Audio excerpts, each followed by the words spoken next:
Negative. अब actually practical situations में ये कोई जरूरी नहीं है कि हमेशा थ्रेशोल्ड की वैल्यू 0.5 ही ली। कई बार हो सकता है, जैसे मैंने आपको बताया कि अगर आप डिजीज डायग्नोज कर रहे हो तो आपको फॉल्स पॉजिटिव चलेगा, पर आपको फॉल्स पॉजिटिव चलेगा पर आपको फॉल्स नेगेटिव नहीं चलेगा। ठीक है, तो ऐसे अलग अलग सिचुएशंस में हमारी रिक्वायरमेंट अलग अलग हो सकती है।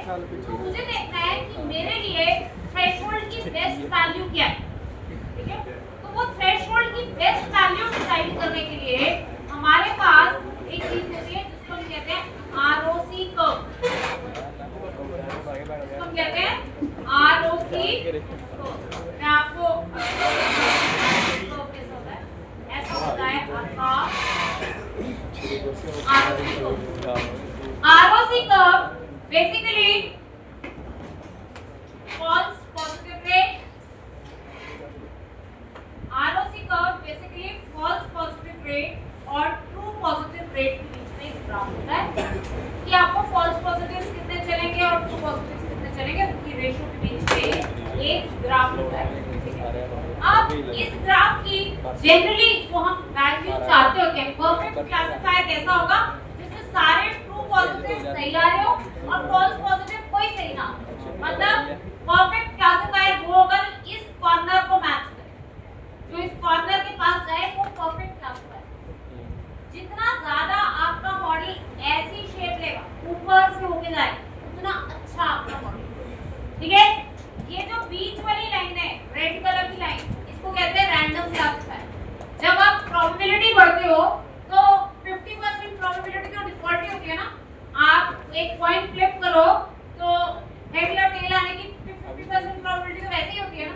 तो अगर आपके क्लासिफायर यहाँ पे लाई कर रहा है, इसका मतलब वो 50% केसेस में ही सही है, तो इसका मतलब आपका क्लासिफायर बिल्कुल बकवास ही है, उतना तो प्रोबेबिलिटी सही हम गेस कर सकते हैं। ठीक है, तो आपका जो क्लासिफायर है ये इससे ऊपर ऊपर होना चाहिए।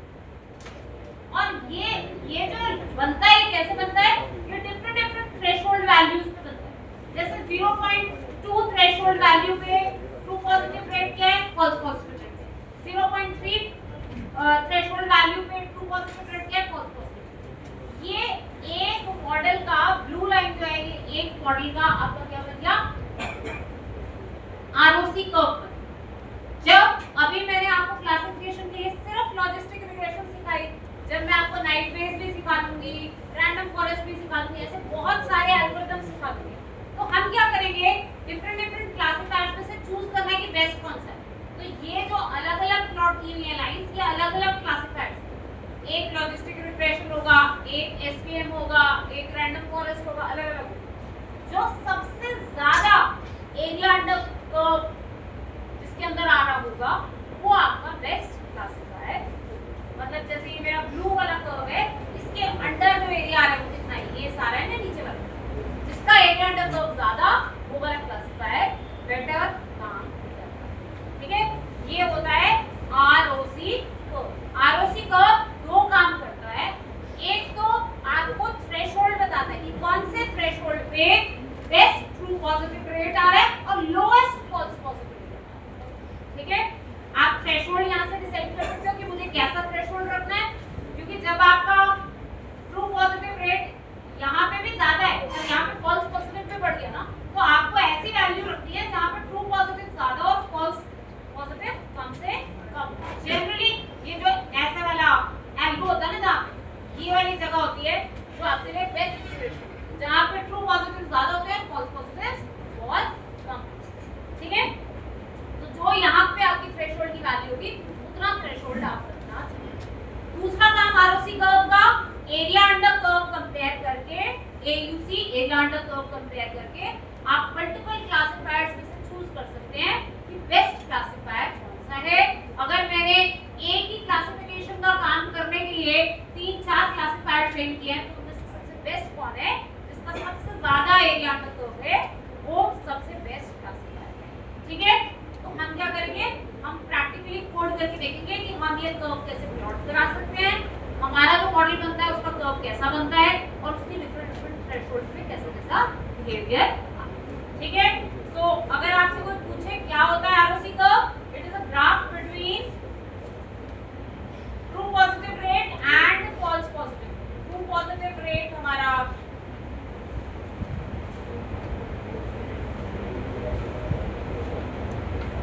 पॉजिटिव रेट हमारा एक्स एक्सिस पे और false positive rate, true positive rate हमारा वाई एक्सिस पे और फॉल्स पॉजिटिव रेट हमारा एक्स एक्सिस पे। ठीक है, इस तरीके का ग्राफ हम चलो देखो इसको बना के देखते हैं, कोड करते हैं, एक क्लासिफिकेशन की प्रॉब्लम सॉल्व करते हैं और देखते हैं कि उसमें हम आरओसी कर्व कैसे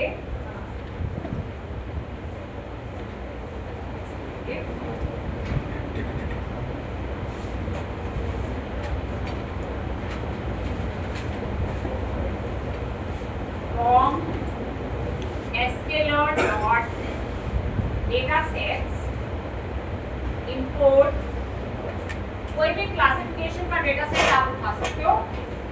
मैं आपको एक नए तरीके से आज क्लासिफिकेशन डेटा सेट बनाने का तरीका बताऊंगा। मेक क्लासिफिकेशन एस्केलर्न और डेटा सेट्स में अगर आपने अपना डेटा सेट कोई बनाना हो तो मेक क्लासिफिकेशन, मेक रिग्रेशन ऐसे मेथड्स होते हैं। इसमें आप बताओ कितने फीचर्स चाहिए, कितने सैंपल्स चाहिए, कि उतना बड़ा डेटा सेट आपके लिए क्रिएट कर।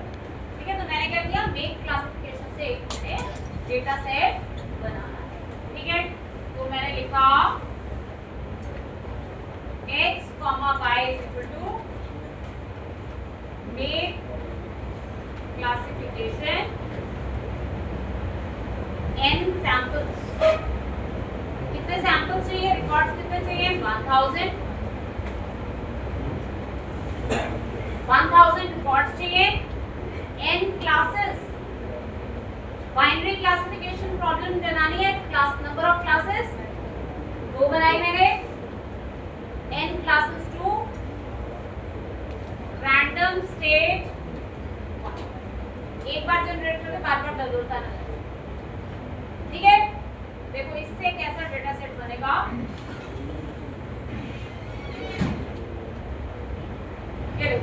ये x में सारी की सारी फीचर्स आ गई और अगर मैं y प्रिंट कराऊं तो y में क्या देंगे, 0 0 0 1 0 0। 2 क्लासेस बोले ना मैंने, तो इसने क्या किया, 2 क्लासेस के हिसाब से 1000 रिकॉर्ड्स का एक डेटा सेट बना दिया, क्लासिफिकेशन का एक डेटा सेट बना। आप इसकी जगह कोई जैसे डायबिटीज का CSV का है वो भी यूज कर सकते हैं। ठीक है, मैंने एक अलग तरीका बताया, ऐसे भी आप डेटा सेट बना सकते हैं। आप from scalar dot model selection import train test split, import train test split, x train, x test, y train, y test is equal to train test split is equal to train test split x, y, test size दिया और random। इससे मेरा train test data. ठीक है, अब मैंने इस पे लॉजिस्टिक रिग्रेशन लगानी है और मॉडल को train from sklearn dot linear model import logistic regression, import logistic regression. ठीक है, LR mod is equal to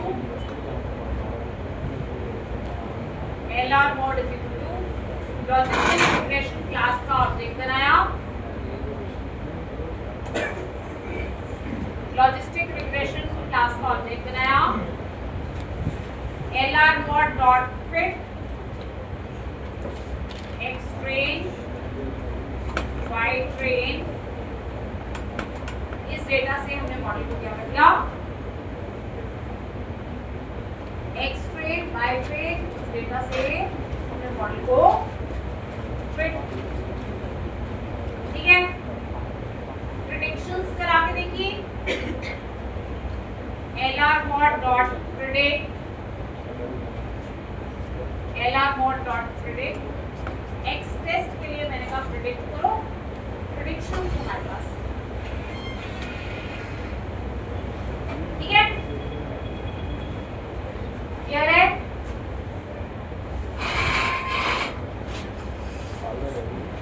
clear है? एक मैंने डमी मॉडल लिया, जिसमें मैंने आंसर्स हर एक्स टेस्ट की वैल्यू के लिए मैंने आंसर 0 डाल दिया, सारी वैल्यूज के लिए मैंने आंसर डाल दिया 0। अब उसमें भी 50% प्रोबेबिलिटी होगी, कुछ वैल्यूज तो 1 होंगी, जैसे पेपर में आप रैंडम गेस कर देते हैं तो भी कुछ परसेंटेज ऑफ क्वेश्चंस आपके सही हो ही जाते हैं ना, तो ये वो रैंडम गेस वाला केस है। मैंने क्या किया, फॉर आई इन रेंज, जितनी लेंथ है एक्स टेस्ट की, मैंने सबका आंसर क्या डाल दिया डमी मॉडल में 0 0 0 0, ठीक है। ये मेरा एक रैंडम क्लासिफायर हो गया, जो मैंने अभी आपको डायग्राम में थोड़ी देर पहले बीच में लाइन दिखाई थी ना जिसकी 50% प्रोबेबिलिटी, ये वो, ठीक है। अब हम देखते हैं कि हाँ ROC कर्व कैसे बना सकते हैं, ठीक है। अब मुझे ROC कर्व प्लॉट करना है for my logistic regression model and for the stump, ठीक है। उसके लिए एक तो क्योंकि ड्रॉ करना है तो matplotlib dot pyplot as plt, import matplotlib dot pyplot as plt और from sklearn dot matrix import ROC curve और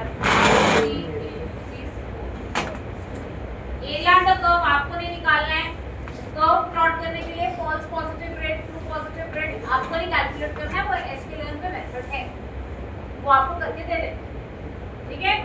तो ये मैंने sklearn.matrix से ROC कर्व और ROC AUC स्कोर कैलकुलेट करने के लिए, एरिया अंडर कर्व निकालने के लिए मैंने ये मैट्रिक्स, ठीक है। अब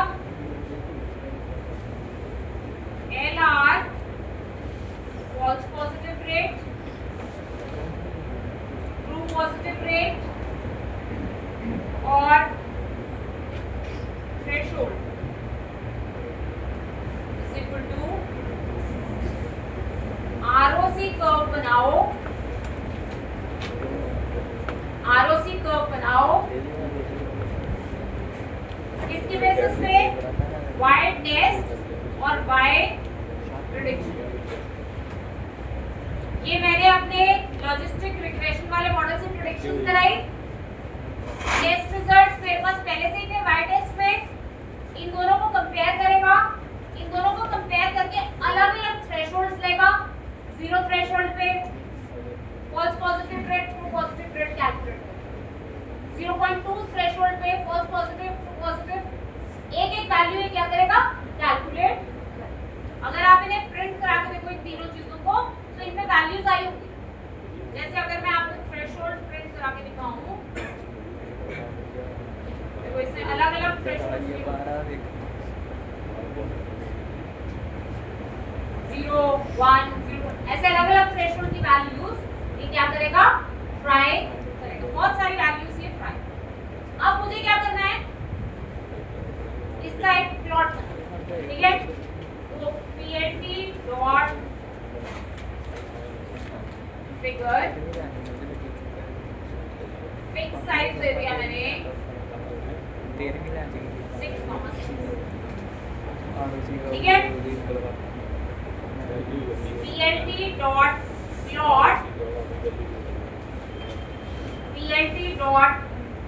प्लॉट क्या प्लॉट करना है, x एक्सिस पे रहेगा false positive rate, y axis पे रहेगा true positive rate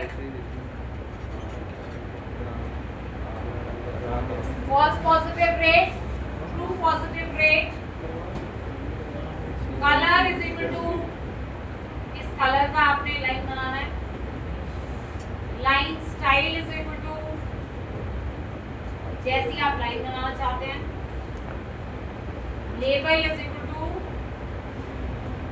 logistic PHD dot plot, इससे आपका एक false positive rate, true positive rate, ठीक है। PLT डॉट एक्स लेवल पे लिख दिया false positive, PLT dot y लेवल true positive, PLT dot title ROC curve,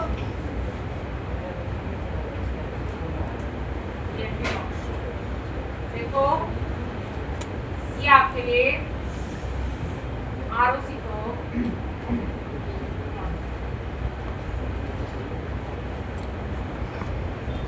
ये आपका ROC कर्व, ठीक है। ये आपका क्या बन गया है ROC कर्व। इधर आ गया आपका फॉल्स पॉजिटिव रेट, इधर आ गया ट्रू पॉजिटिव रेट। ये बीच में बहुत सारी थ्रेशोल्ड वैल्यूज पे इससे क्या किया, इसे ट्राई। अगर आप लाइन स्टाइल ये नहीं देते, मार्कर दे देते, तो आप देखोगे जहां जहां पे इसने कैलकुलेट किया वहां मार्कर लगाया। इसने इस वैल्यू पे कैलकुलेट किया, इसने इस वैल्यू पे कैलकुलेट किया और इसने इस वैल्यू पे, 3 वैल्यूज ऑफ थ्रेशोल्ड पे इसने ट्राई, ठीक है। ऐसे बहुत सारी वैल्यूज पे भी ट्राई कर सकते हैं, इसने 3 वैल्यूज पे ट्राई किया है।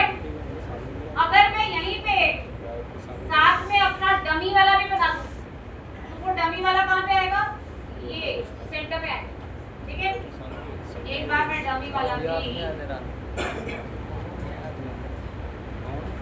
Dummy false positive rate, dummy true positive rate और threshold is equal to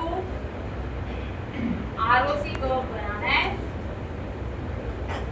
Y test के बीच में और डमी मॉडल के बीच। डमी मॉडल तो हमेशा 0 0 ही आंसर देगा ना, ठीक है। तो उसमें फॉल्स पॉजिटिव रेट और ट्रू पॉजिटिव रेट अलग तरीके से है, ठीक है। ये मैंने ROC कर्व के लिए कैलकुलेशंस कराई।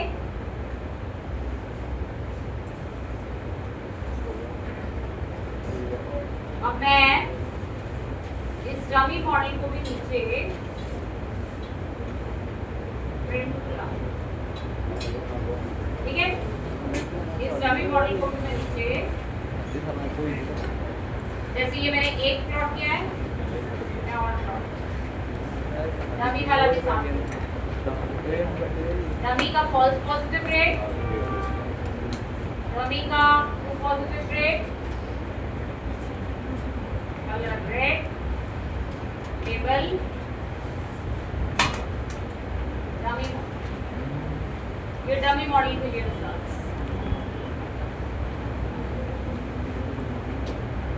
ठीक है। ये हमारे डमी मॉडल के लिए रिजल्ट्स।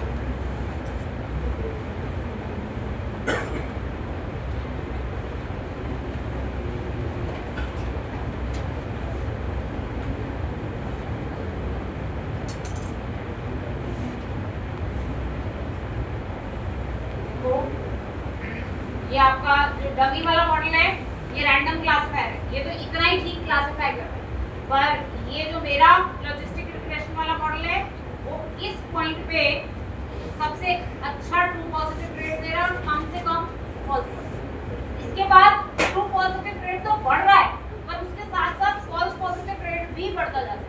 वो हमारा डिटरमिन्ड सिचुएशन नहीं, ठीक है। मुझे ज्यादा ट्रू पॉजिटिव चाहिए, फॉल्स पॉजिटिव कम से कम। तो ये वाली वैल्यू जो यहाँ पे थ्रेशोल्ड की वैल्यू होगी उसको हम डिटरमिन कर सकते, ठीक है। अब अगर मैं चाहूँ कि मेरे को यहाँ पे साथ में थ्रेशोल्ड की वैल्यू भी प्रिंट करानी है हर जगह कि क्या क्या थ्रेशोल्ड की वैल्यू है, मैं वो भी प्रिंट करा सकती हूँ, ठीक है। इतना क्लियर हो गया। और मैं थ्रेशोल्ड की सारी वैल्यूज अगर प्रिंट कराना चाहूँ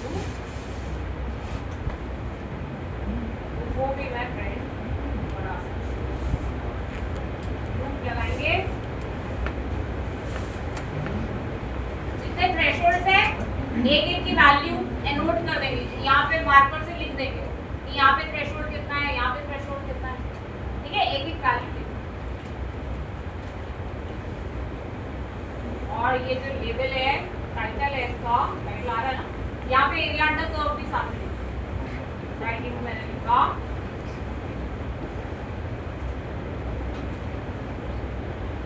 ROC AUC score, ROC AUC score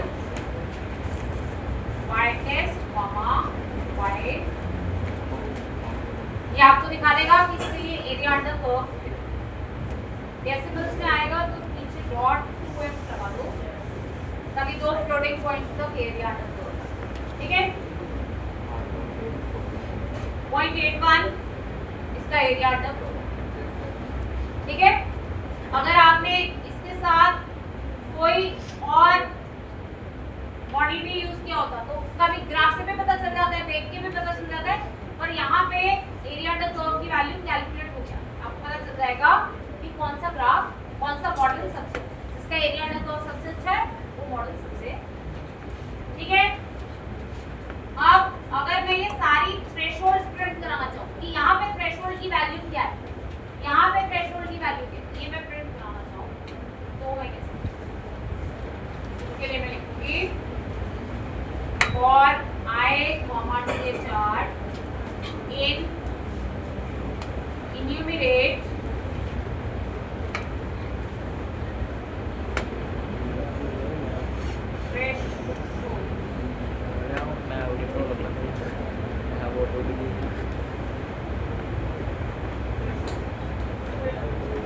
ठीक है, थ्रेशोल्ड्स पे मैंने इन्यूमरेट किया PLT dot annotate, annotate use होता है कहीं पे लिखने के लिए, PLT डॉट एनोटेट,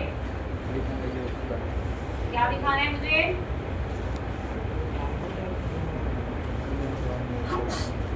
थ्रेशोल्ड की वैल्यू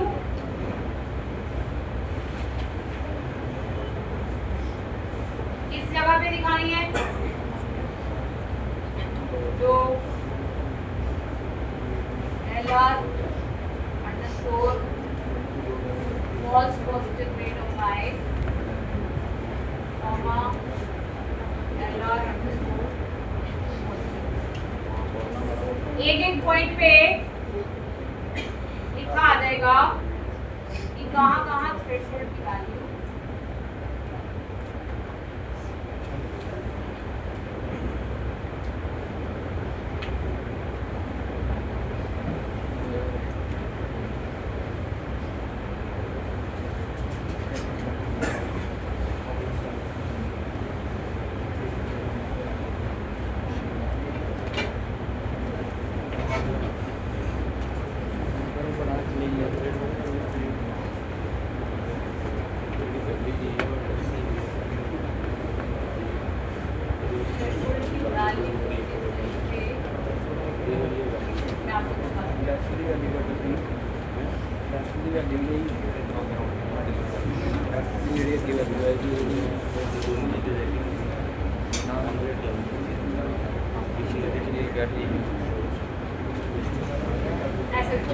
ये थ्रेशोल्ड की डिफरेंट डिफरेंट वैल्यूज, ठीक है, ये थ्रेशोल्ड की डिफरेंट डिफरेंट वैल्यूज आ गई।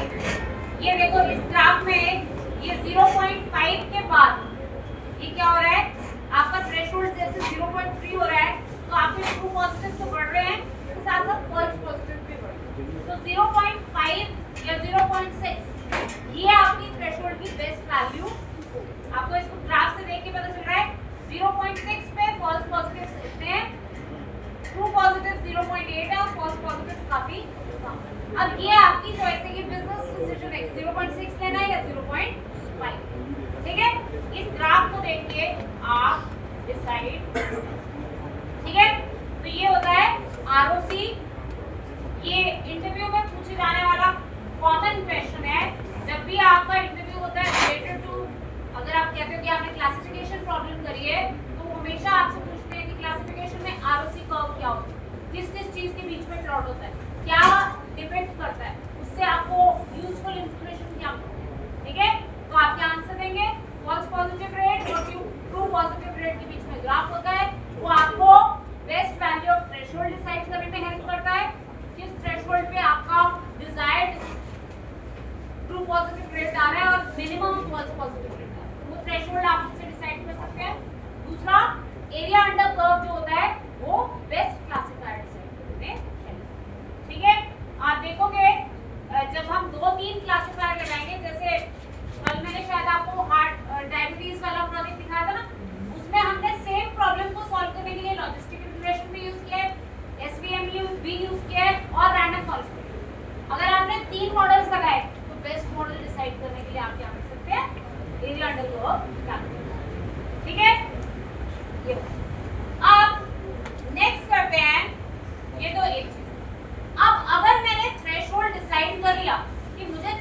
0.5 मत लो, 0.6 लो या 0.2 लो, वो मैं कैसे स्पेसिफाई करूँ?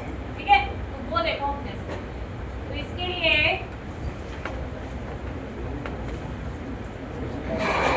यही वाला डेटा सेट यूज करते हैं जो आपने डायबिटीज वाला डेटा सेट है,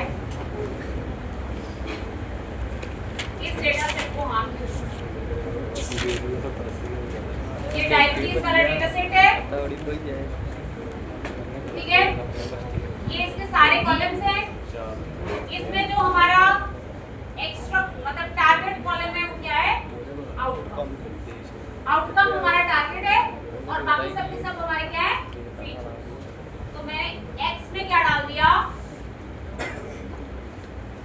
डेटा फ्रेम में से ड्रॉप करो आउटकम, इसका मतलब आउटकम के अलावा बाकी सारे कॉलम मैंने डाल दिए एक्स, और वाई में सिर्फ क्या डाला? ठीक है, ये मेरा टारगेट और फीचर्स दोनों अलग अलग हो।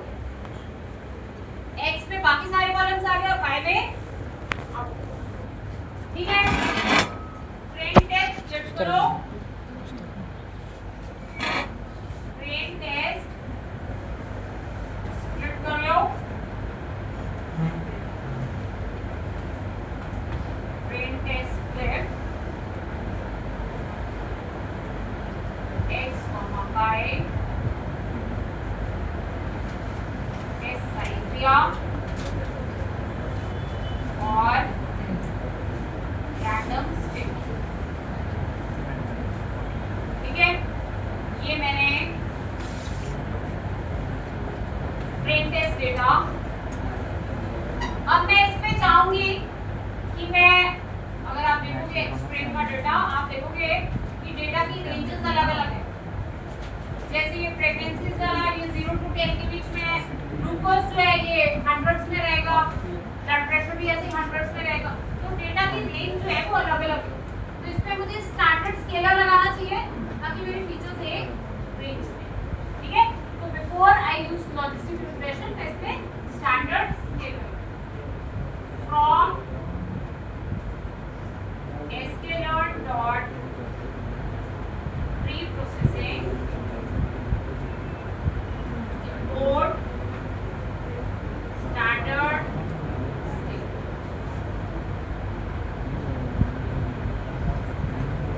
scalar is equal to standard scalar class का ऑब्जेक्ट बना दिया। x train में क्या डाल दिया? scalar dot fit underscore transform extreme वाला डेटा और टेस्ट में डाल दिया इसको बोल अंदर को स्केलर डॉट ट्रांसफॉर्म। इससे स्केलिंग होगी। अभी हम आगे पाइपलाइंस बनाना भी सीखेंगे। पाइपलाइंस में हम क्या करते हैं, अपना पूरा डेटा पाइपलाइन को भेज देते हैं। पाइपलाइन का फर्स्ट स्टेप बना दिया स्केलर, वो क्या करेगा? प्री स्केलिंग वाला काम। उससे पहले स्टेप बना दिया प्री प्रोसेसिंग, तो पूरा data pre processing step by step चलता है। ठीक है, ये हो गई स्केलिंग। स्केलिंग के बाद नेक्स्ट स्टेप रहेगा मेरा लॉजिस्टिक रिग्रेशन लगाना। ठीक है, अब मैंने इसमें logistic regression LR mod is equal to logistic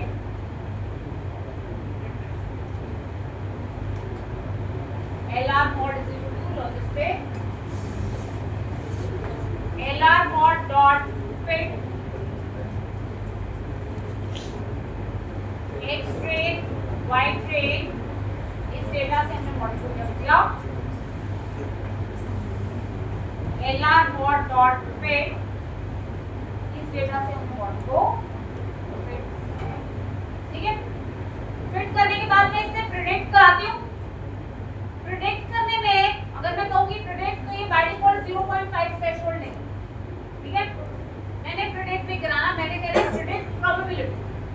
मुझे प्रोबेबिलिटी दो, मुझे चाहिए ही नहीं कि आप 1 क्लास दे रहे हो या 0 क्लास दे रहे हो, मुझे प्रोबेबिलिटी दे दो प्रोबेबिलिटी के बाद मैं अपने आप डिसाइड करूंगी कि मुझे किसको किस क्लास में डिवाइड करना, ठीक है।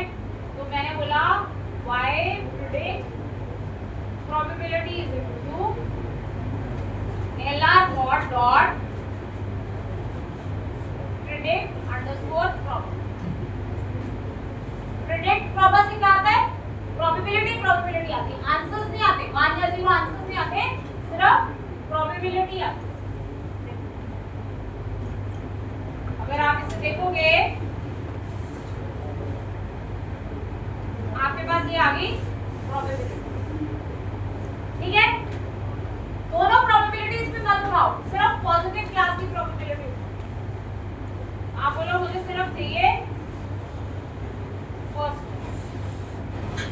ये पहले रिकॉर्ड की पॉजिटिव होने की प्रोबेबिलिटी है, ये सेकंड रिकॉर्ड की पॉजिटिव होने की प्रोबेबिलिटी है ना। अब आप लिखो y prediction is equal to y predict proba। अगर ये ग्रेटर देन क्या चाहिए, पॉजिटिव क्लास कब कंसीडर करनी है? If it is greater than मान लो 0.6, मैंने थ्रेशोल्ड रख दी 0.6। अगर वैल्यू ग्रेटर देन 0.6 होगी तो 1 आ जाएगा, अदरवाइज 0 आ जाएगा। अब आपकी प्रेडिक्शंस किसके अकॉर्डिंगली होगी? 0.6 के अकॉर्डिंग। मैं आपको कंफ्यूजन मैट्रिक्स प्रिंट करा के दिखाती हूँ।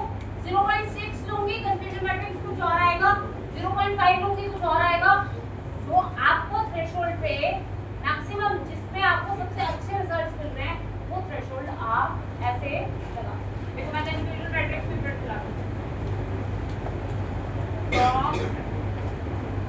Scalar not matrix code confusion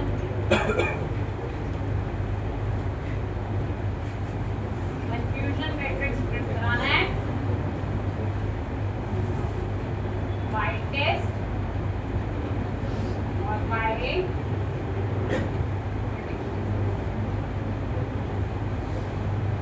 ठीक है। देखो जरा अभी ये आंसर आ रहा है 0.6 के अकॉर्डिंगली ये आंसर आ रहा है। True positives 88, true negatives this, बाकी इतने रिजल्ट 33 रिजल्ट्स आपके गलत हैं, कुछ फॉल्स पॉजिटिव है कुछ फॉल्स नहीं। आप क्या कर सकते हो, थ्रेशोल्ड को 0.55 रख के ये 85 हो गए, ये 34 हो गए, कलेक्टिवली 35 रिजल्ट्स अभी भी गलत। 0.5 रख के 79 और 37 करेक्ट, 20 और 80 38।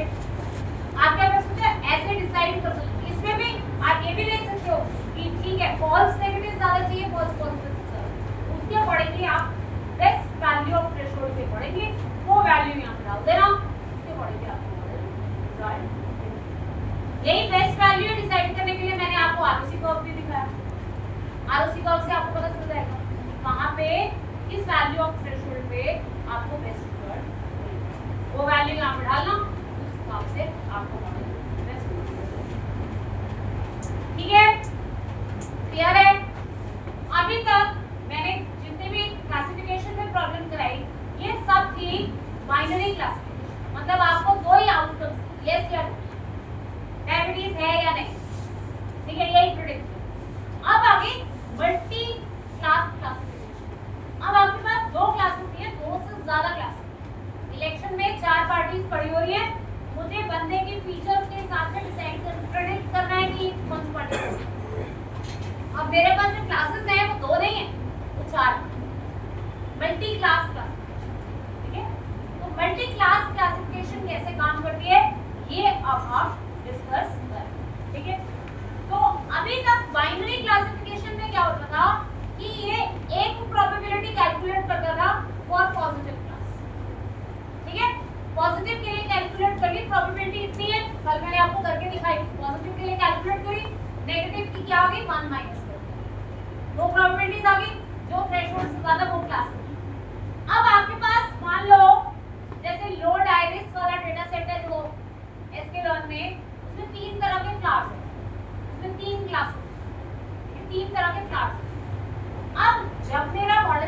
चलेगा, लॉजिस्टिक रिग्रेशन मॉडल चलेगा, तो वो किसकी प्रोबेबिलिटी देगा?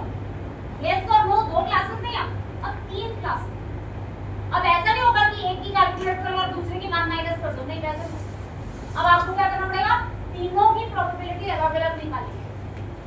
अब तीनों क्लासेस की अलग-अलग प्रोबेबिलिटी निकालेंगे, जिसकी प्रोबेबिलिटी सबसे ज्यादा होगी वो वाली क्लास आप असाइन। जैसे वहां पे जैसे मान लो कि तीन क्लासेस है, बीजेपी, कांग्रेस और ठीक है, ऐसे तीन पार्टीज है। तो मुझे क्या करना है? मुझे ये डिसाइड करना है कि कौन सा बंदा किसको वोट देना है। जैसे इसकी प्रोबेबिलिटी 0.4, इसकी प्रोबेबिलिटी 0.1 और इसकी प्रोबेबिलिटी 0.2। तो जिसकी सबसे ज्यादा प्रोबेबिलिटी, इसका मतलब उस पर्सन की उसकी प्रेडिक्शन उसके अकॉर्डिंग किया। अब आपको एक नहीं प्रेडिक्ट करना है, अब आपको तीनों की प्रोबेबिलिटी प्रेडिक्ट, ठीक है? अब ये जो तीनों की प्रोबेबिलिटी प्रेडिक्ट होगी, ये कैसे प्रेडिक्ट? अभी तक आप क्या कर रहे थे? अभी तक आप एक लीनियर रिग्रेशन की इक्वेशन बना रहे थे, उससे एक वैल्यू आ रही थी z की, फिर उसके ऊपर एक सिग्मॉइड फंक्शन लगा रहे थे। वो सिग्मॉइड फंक्शन उस z की वैल्यू को 0 और 1 के बीच में ला रहा था। वो आपकी प्रोबेबिलिटी ऑफ पॉजिटिव क्लास। जो भी वो आप वेट्स निकालते थे w1 x1 w2, वो सब आपको पॉजिटिव क्लास के लिए आता है, ठीक है? वो पॉजिटिव क्लास का होता था और प्रोबेबिलिटी ऑफ पॉजिटिव क्लास आ जाती थी और नेगेटिव हो जाती थी 1 माइनस। अब यहाँ पे थोड़ा सा चेंज है, काम वैसे ही होगा पर थोड़ा सा चेंज है। यहाँ पे हमारे पास एक मैं आपको बोर्ड में समझाती हूँ कैसे काम होता है। लॉजिस्टिक रिग्रेशन कैसे काम होता है यूजिंग व्हेन मल्टी क्लास, जब क्लासेस एक से ज्यादा होंगी तो कैसे काम होता है।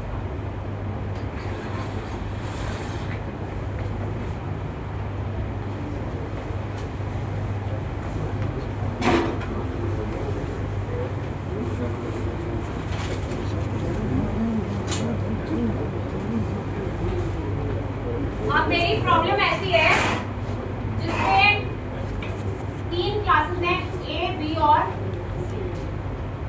एक रिकॉर्ड आया, मुझे ये बताना है कि प्रेडिक्ट करना है वो ए क्लास को बिलोंग करता है, बी को करता है या सी। तो इस बार क्या होगा? इस बार जो वेट्स कैलकुलेट होंगे और जो बाइस कैलकुलेट होगा, वो क्लास ए के लिए अलग वेट्स होंगे, क्लास बी के लिए अलग वेट्स होंगे और क्लास सी के लिए अलग वेट्स। मान लो मेरी दो फीचर्स हैं x1, क्लास ए का x1 का वेट मान लो कुछ, x2 का वेट, इसका x1 का वेट कुछ और, x2 का वेट कुछ और, इसका x1 का वेट कुछ और इसका x2 का वेट, इनकी बायस की अलग अलग होगी।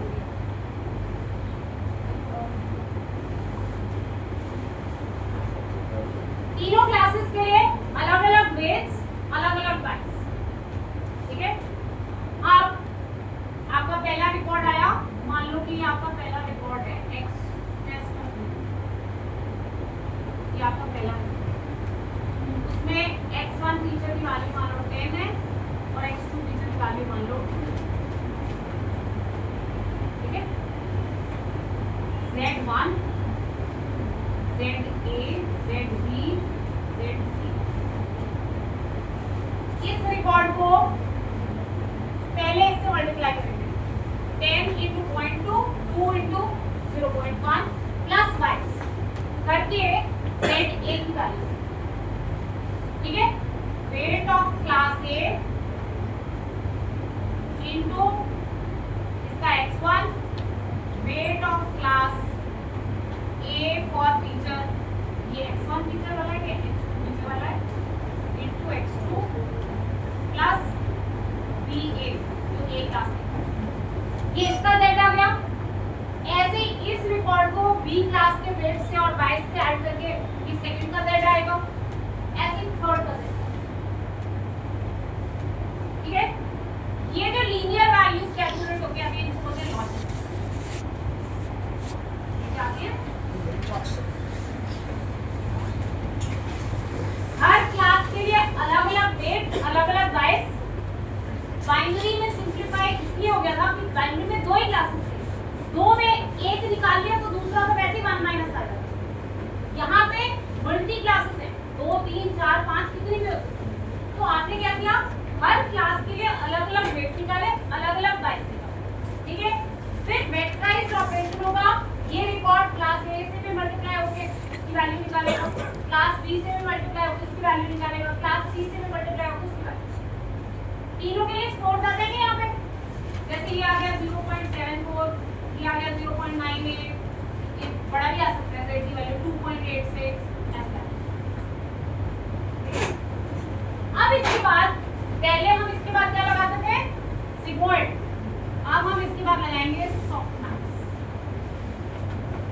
अब हम इसके बाद लगाएंगे सॉफ्टमैक्स, ठीक है। सॉफ्टमैक्स बेसिकली क्या होता है, probability of A is e raised to power z a। ये z a की जो वैल्यू है इसको e raised to power करेंगे, नीचे समेशन सारी क्लासेस।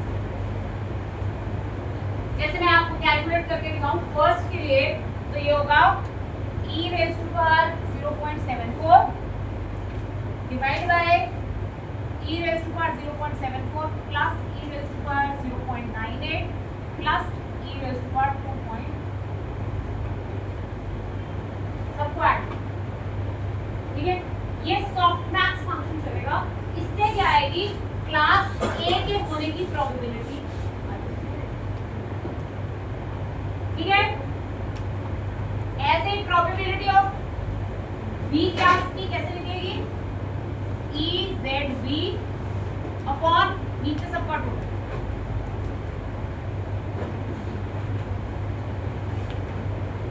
ठीक है।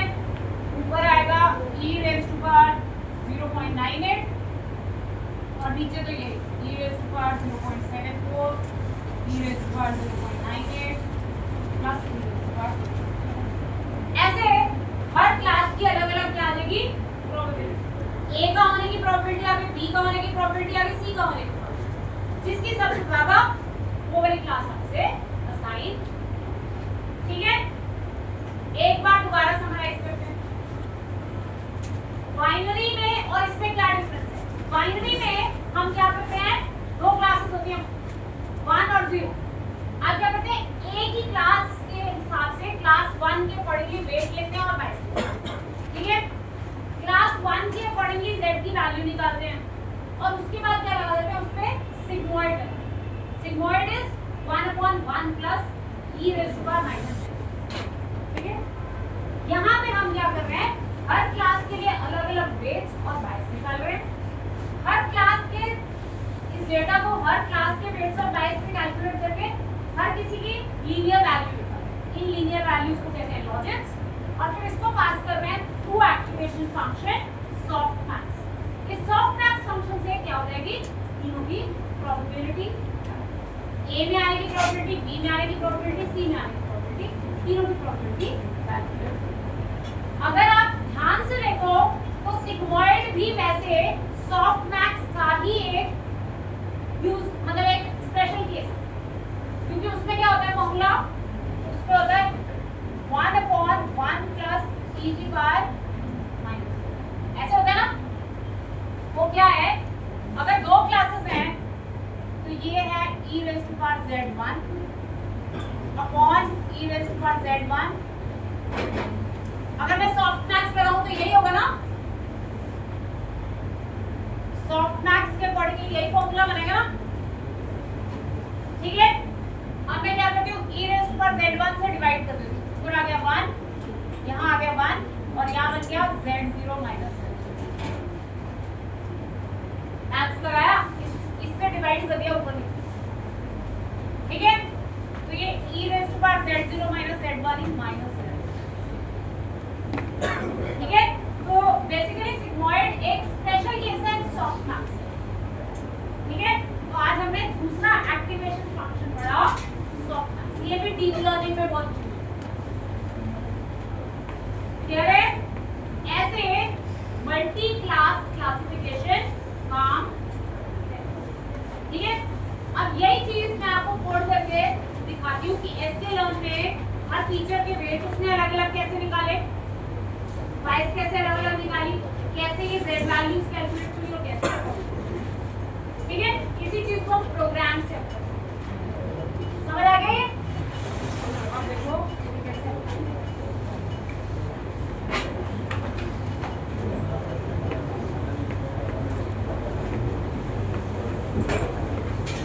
अगर आपको ये ज्यादा टफ लग रहा है, अगर आपको ये ज्यादा टफ लग रहा है तो ये जो टॉपिक है, ये जो फील्ड है, ये हर किसी के लिए नहीं है। ये जो फील्ड है, ये स्पेशलाइजेशन फील्ड है। ये ऐसा नहीं है जैसे नॉर्मल वेब डेवलपर या वो तो हर कोई बन सकता है, धक्के से भी बन सकता है। शुरू में ज्यादा नहीं समझ में आ रहा, धक्का मारेंगे करते रहेंगे तो भी हो जाएगा। टेस्टिंग में बहुत सारे फील्ड्स, बट यहाँ धक्के से नहीं चलेगा। अगर आपको मैथ्स में इंटरेस्ट है, अगर आपको ये सब समझ में आता है, तभी आप इस फील्ड में ग्रो कर सकते हैं। अदरवाइज इस फील्ड में ग्रोथ हर किसी की नहीं होती, मतलब हर कोई कर ही नहीं सकता, ठीक है। ये बात का आप ध्यान रखें। चलो देखो, अब हम इसे सीखना बड़ा फायदा है, बंदा कर ले एक बार अच्छे से। देखो अब हम सॉफ्ट फैक्ट्स कैसे निकाल सकते हो, कैसे यूज कर from sklearn dot data sets import load iris। load iris हमारा डेटा सेट है। इस डेटा सेट में 3 क्लासेस हैं, ठीक है। डेटा इज इक्वल टू जो मतलब please data is equal to load iris x is equal to cd dot data frame, x is equal to cd dot data frame, data क्या है, data dot data, और column क्या है, data dot teacher, ठीक है। और bye में क्या आया, डेटा डॉट। अगर आप ध्यान से देखोगे इसमें 3 क्लास है,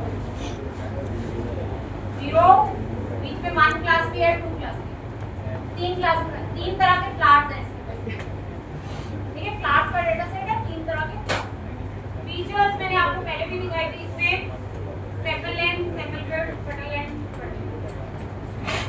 ये फीचर्स हैं। अब हमारे पास क्या है, 3 तरह की क्लासेस, तो ये मल्टी क्लास क्लासिफिकेशन। आप मल्टी क्लास क्लासिफिकेशन के लिए लॉजिस्टिक रिग्रेशन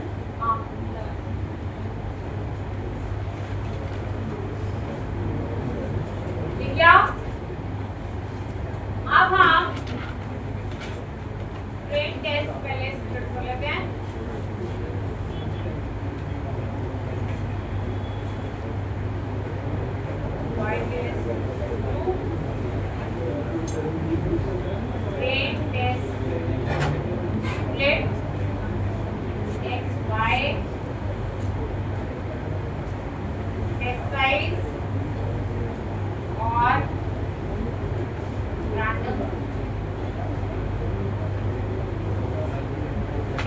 डाटा स्प्लिट हो गया। अब मैं लगाती हूँ logistic regression, LR mod is equal to logistic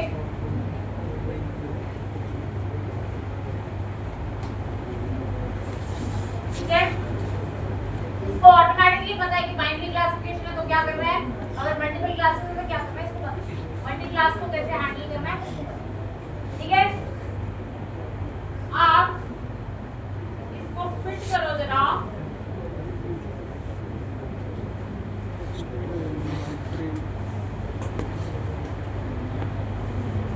fit किया। अब अगर आप इसके कोएफिशिएंट्स देखो, अगर आप इसके कोएफिशिएंट्स देखो,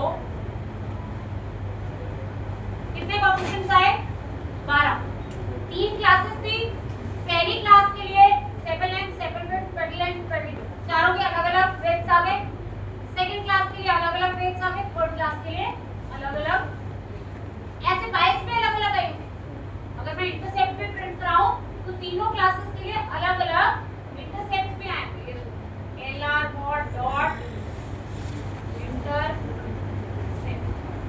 क्लासेस के लिए अलग अलग इंटरसेप्ट कर, ठीक है।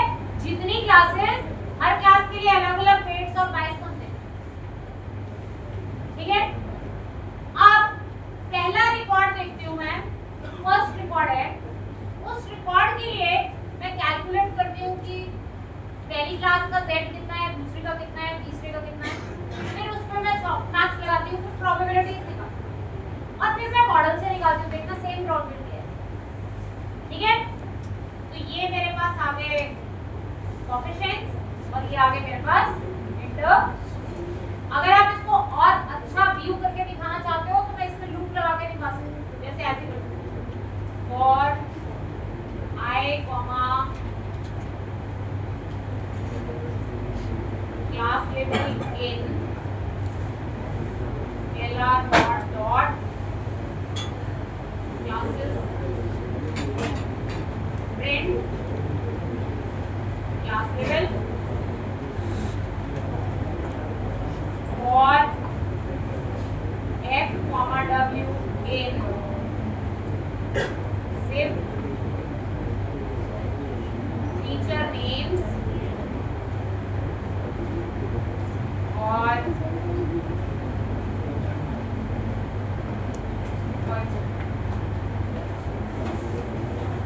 प्रिंट करा के देखो,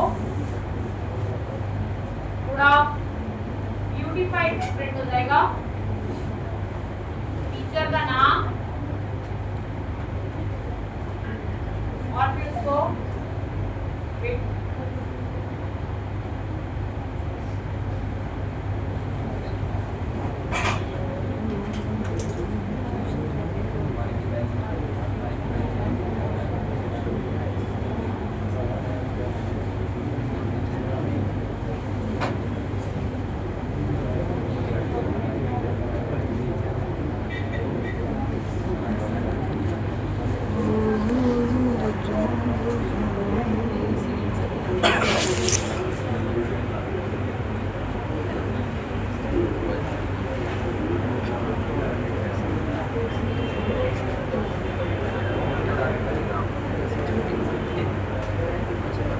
इससे क्या होगा, क्लास 0 तीन क्लासेस थी ना क्लास की, क्लास 0 क्लास 1 क्लास, ये क्लास 0 के लिए आ गया सेकंड वेट का, सेकंड लेंथ का सबके वेट्स आ। क्लास 1 के लिए तो क्या वेट्स आए वो आ, क्लास 2 के लिए जो वेट्स आए, ठीक है। एक एक क्लास के लिए हर टीचर के क्या क्या वेट्स आए, वो वेट्स हमारे पास। अगर आप एक चीज बाइनरी वाली प्रॉब्लम में लगाओगे तो वहां अलग अलग नहीं होते, वहां एक ही कैलकुलेट होते, ठीक है। सिर्फ पॉजिटिव क्लास के ही कैलकुलेट होते, यहाँ पे हर क्लास में। उसके बाद अब मैं Z0 निकालना था,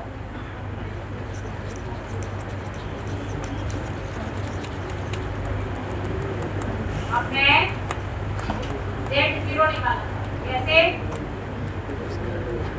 n3 dot sum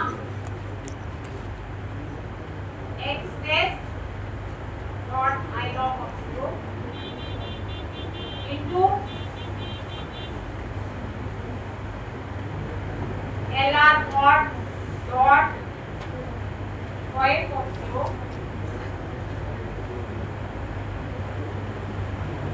यही करना था ना, जो उसकी फीचर्स हैं उसको उसके वेट से मल्टीप्लाई करना था, plus lr mod dot intercept of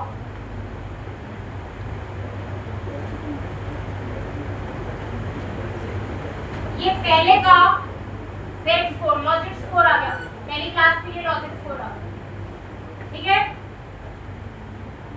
ऐसे ही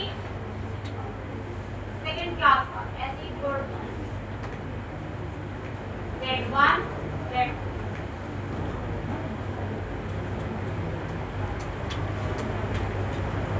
ये तीनों क्लासेस के लिए लीनियर स्कोर था। आपने क्या किया, टेस्ट वाले रिकॉर्ड को पहली क्लास के वेट से मल्टीप्लाई किया, पहली क्लास का लीनियर वैल्यू निकाली, सेकंड क्लास का लीनियर वैल्यू निकाली और थर्ड क्लास का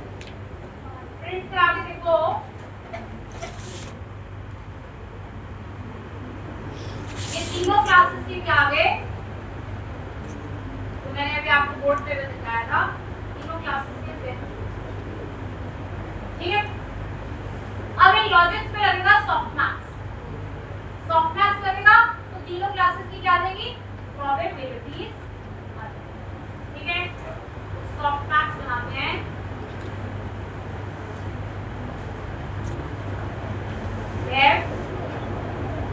सॉफ्ट मैथ्स मैंने एक फंक्शन बनाया,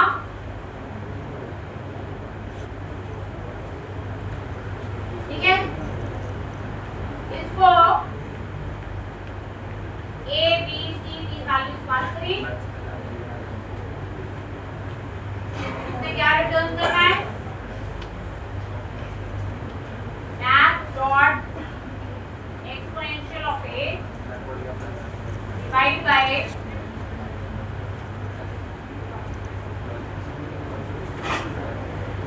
exponential of a plus exponential of b plus exponential of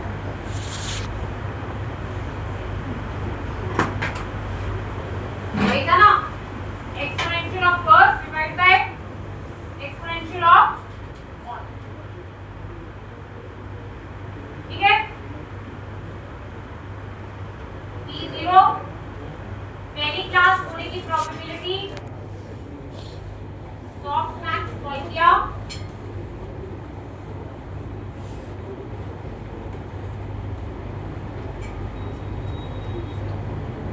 ठीक है।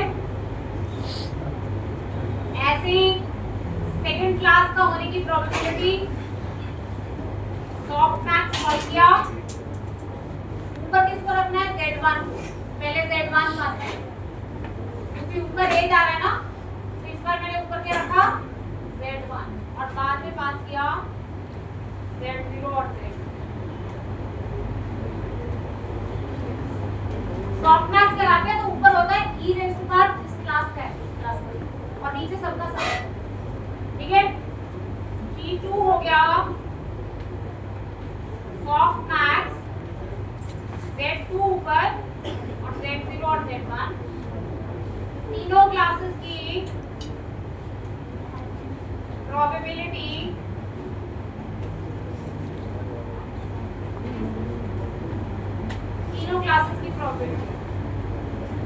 फर्स्ट क्लास का होने की प्रोबेबिलिटी इतनी है, सेकंड की इतनी है, थर्ड की इतनी है। ऑब्वियसली इसका मतलब ये इस वाली सेकंड वाली क्लास को बिलोंग, 0 1 2 था, इसका मतलब 1 वाली क्लास को ये बिलोंग। अगर आप यही चीज मॉडल से प्रिडिक्ट करा के देखो, देखना सेम आंसर आएगा। मैं करती हूँ y proba LR mod dot predict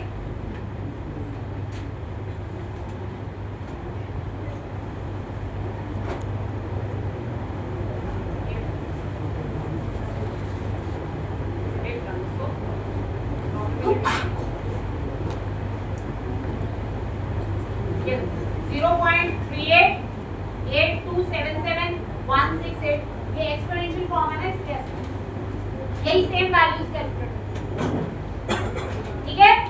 तो कैसे काम करता है, अगर मल्टी क्लास क्लासिफिकेशन है तो कैसे होता है, हर क्लास के वेट्स और बाइस अलग-अलग कैलकुलेट होते हैं, हर किसी के लिए वेट और बाइस के अकॉर्डिंगली लॉजिक स्कोर निकलता है, फिर सॉफ्ट मैथ्स फंक्शन होता है, फिर हर क्लास की प्रोबेबिलिटी आती है, जिसकी सबसे ज्यादा होती है वो क्लास सेकंड, ठीक है।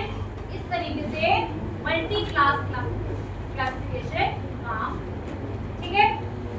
नेक्स्ट क्लास में हम एक इम्पोर्टेंट चीज करेंगे, अगर आपके डेटा सेट्स इम्बैलेंस्ड हो, अगर इम्बैलेंस्ड डेटा सेट हो तो उसको कैसे डील करें, क्योंकि इम्बैलेंस्ड डेटा सेट्स बहुत जरूरी होते हैं ठीक करने, क्योंकि अगर मान लो कि मेरे पास बहुत सारा डेटा ऐसा है जिनको कोविड नहीं हुआ है और सिर्फ एक दो रिकॉर्ड्स ऐसे हैं जिनको कोविड हुआ है, तो मेरा मॉडल जिसको हुआ है उस पैटर्न को तो अच्छे से पकड़ ही नहीं पाएगा ना, क्योंकि उस तरह के तो उसको एग्जांपल्स ही बहुत कम मिले, और जबकि मेरे मॉडल का काम ही ये है कि वो कोविड वाले बंदे को पकड़ पाए, पर वो पकड़ नहीं पाएगा क्योंकि उसे उस तरह का डेटा कम मिला है।